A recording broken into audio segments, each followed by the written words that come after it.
السلام علیکم ناظرین۔ حضرت ابن عباس فرماتے ہیں کہ ایک دن حضور صلی اللہ علیہ وآلہ وسلم اور جبرائیل امین مکہ معظمہ میں کوہ صفا پر تھے۔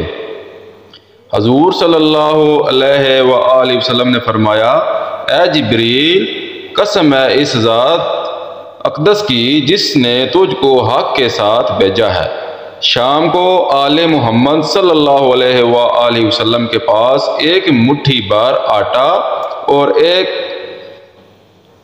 ہتھیلی بار ستو بھی نہیں ہوتا۔ بس یہ فرما ہی رہے تھے کہ آسمان سے ایک سخت آواز آئی۔ فرمایا، جبرائیل، یہ کیا ہے؟ عرض کیا، اسرافیل کو آپ کے پاس حاضر ہونے کا حکم ہوا ہے۔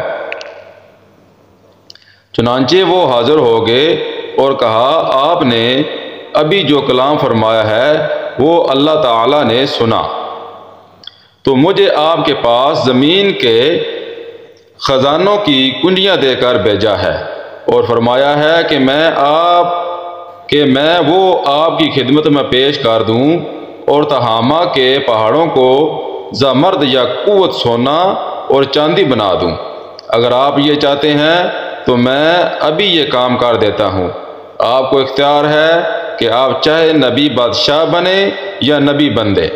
جبرائیل نے آپ کی طرف تو تواضع اختیار کرنے کا اشارہ فرمایا، تو آپ نے 3 مرتبہ فرمایا، میں نبی بندہ بننا چاہتا ہوں۔